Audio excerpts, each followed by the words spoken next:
लेकर चलते हैं सीलमपुर।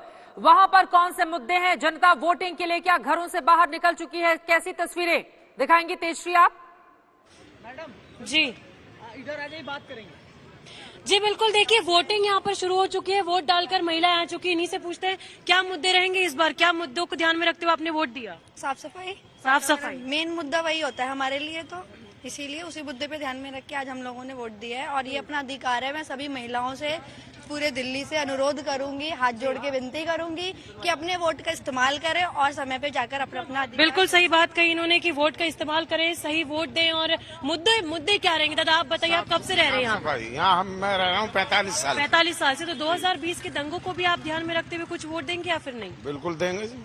अच्छा, साफ सफाई को ध्यान में रखते हुए वोट देंगे। तो यहाँ से कुछ कदम दूर वहाँ पर कूड़े का ढेर नजर आ रहा है। अंकित कैमरा पैन करके हुए दिखाइए, वहाँ पर कूड़े का ढेर नजर आ रहा है। साफ सफाई कई साल से नहीं है यहाँ। साफ सफाई नहीं है। सड़कें पानी भरता है बरसात में। आप बताइए, आप यहीं से हैं? मैं यहीं से हूँ। आपके लिए क्या मुद्दे हैं? मेरे लिए मुद्दा है कि एक तो नशा मुक्त दिल्ली होनी चाहिए। जगह जगह ये जो ठेके खोले गए हैं बिल्कुल गलत है। और सीलमपुर में हमारे 3-4 ठेके खुल गए हैं। अच्छा। गली गली के अंदर जो ठेके खुल रहे हैं, जो घोटाले हो रहे हैं, वो नहीं होने चाहिए। अच्छा, तो देखिए कुल मिलाकर यहाँ पर स्थानीय मुद्दों पर सबसे ज्यादा बात हो रही है।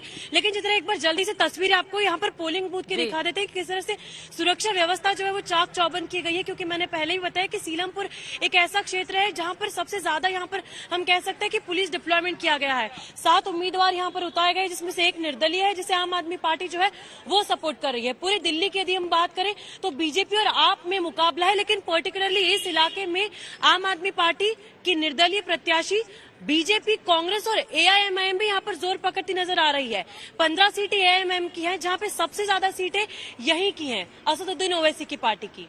जी चित्रा, उसके पीछे की वजह भी है। मुस्लिम मतदाता जहां जहां ज्यादा हैं, असदुद्दीन ओवैसी अपनी कामयाबी के लिए वहां उतार देते हैं उम्मीदवार।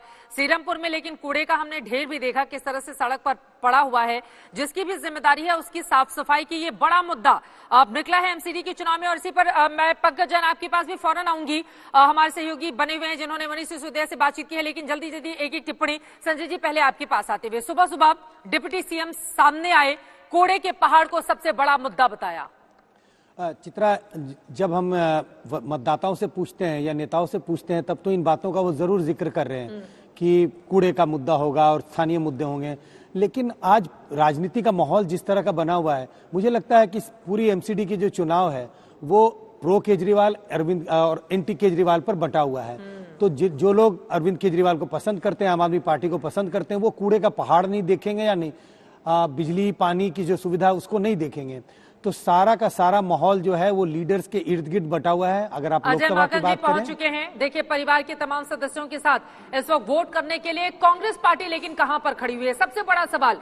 अजय माकन हो चाहे कांग्रेस के और भी नेता राजधानी दिल्ली के, वहां से कम उस तरह का आक्रामक प्रचार कांग्रेस का नजर नहीं आया। जल्दी से संजय जी, अजय माकन पहुंचे हुए हैं इस वक्त वोटिंग करने के लिए। आपने कहा कांग्रेस कहां खड़ी है, मुझे लगता है कांग्रेस कहीं खड़ी नहीं है। कांग्रेस बिल्कुल बैठी हुई है इन चुनाव में।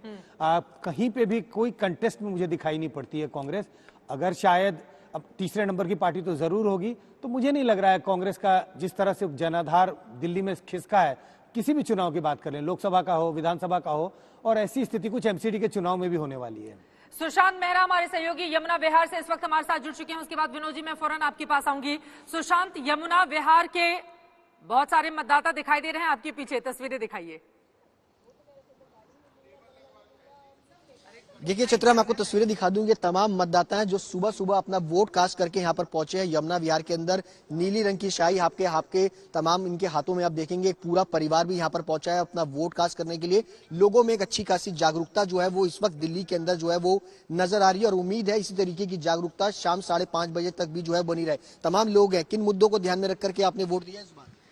देखिए, सबसे पहला मुद्दा था शराब का है। जो शराब के ठेके जगह जगह केजरीवाल ने स्कूल के बाहर, मंदिर के बाहर, और बच्चों की आयु सीमा कम कर दी शराब पीने के लिए। सबसे बड़ा मुद्दा है, महिलाएं खासतौर पे सबसे ज्यादा नाराज हैं इससे। और दूसरी बात, ना अस्पताल बनाए, ना स्कूल बनाए, और सबसे ज्यादा विज्ञापनों पे प्रचार किया। ये सारे मुद्दों से जनता नाखुश है और बिल्कुल भी केजरीवाल की नीतियों को पसंद नहीं करती है। हमारे संग यहाँ पर तमाम महिलाएं और भी हैं। क्या मुद्दे थे मैम आपकी बात जब वोट दिया आपने? ये जैसा कि वंदना जी ने कहा, शराब के मुद्दे को लेके सभी महिलाएं परेशान हैं। क्राइम बढ़ गया है, क्राइम इतना ज्यादा है कि इनको सोचिए, स्मैक पी रहे थे बच्चे, उनको डांटा तो जस्ट ब्लेड से कट करके चले गए। आप ये सोचिए, इतना क्राइम बढ़ गया है। शराब एक बड़ा मुद्दा है, यंगस्टर वोटर भी हैं। आपने क्या वोट ध्यान में रख के किया इस बार? जो भी राष्ट्र और हम सबके हित में है उसको ध्यान में रखते हुए मैंने वोट किया है। देश को आगे ले जाए। आपने क्या किया? आपने क्या मुद्दे ध्यान में रहे सर? कि शराब की वजह से मार्केटों का बुरा हाल है, सारे नशेड़ी इधर मार्केटों में बुरा हाल कर दिया है और राष्ट्र के लेवल पे भी बीजेपी आ गया है और इस वजह से जो ना राष्ट्रीय मुद्दों को ध्यान में रखते मगर एमसीडी का चुनाव है, क्या राष्ट्रीय मैं लौट रही हूँ। अजय माकन इस वक्त वोट डाल के बाहर निकले हैं। सबसे बड़ा सवाल यही है, कांग्रेस उस तरह से आक्रामक नजर क्यों नहीं आती? तस्वीरें सामने है, सुनते हैं। पूछिए सर, यहाँ पर आपने वोट दिया है। दिल्ली नगर निगम चुनाव में जिस तरह से राजनीति हुई और जिस तरह से आरोप प्रत्यारोप है, क्या आप कांग्रेस के लिए क्या उम्मीदें हैं सर? देखिए, ये चुनाव नगर निगम का, गलियों का, नालियों का, सफाई का, कूड़े के ढेरों का, पार्कों का, इन सब चीजों का चुनाव है। तो मेरा सभी लोगों से, सभी मतदाताओं से यही अपील है कि इस चुनाव के अंदर कैंडिडेट को देखें और कैंडिडेट्स को देख करके कौन उनका सबसे ज्यादा काम कर सकता है उसके आधार के ऊपर वोट दें।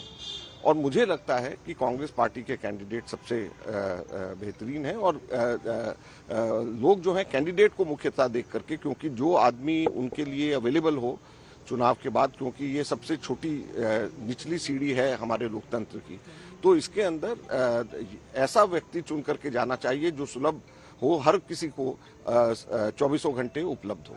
सर, ये पॉलिटिकल एक्सपर्ट का मानना है कि सर ये बाइपोलर कॉन्टेस्ट हो गया है आम आदमी पार्टी और बीजेपी के। देखते हैं, ऐसा है कि पिछली बार भी यही कहते थे और पिछली बार जो है हम लोग 24% वोट लेकर के आए थे और जो है 31 सीटें हम लोग जीते थे। तो ऐसा नहीं है। पार्लियामेंट के अंदर भी जो 2019 का चुनाव हुआ था, पार्लियामेंट के अंदर भी हम लोगों के 23-24% वोट उस टाइम पे भी थे।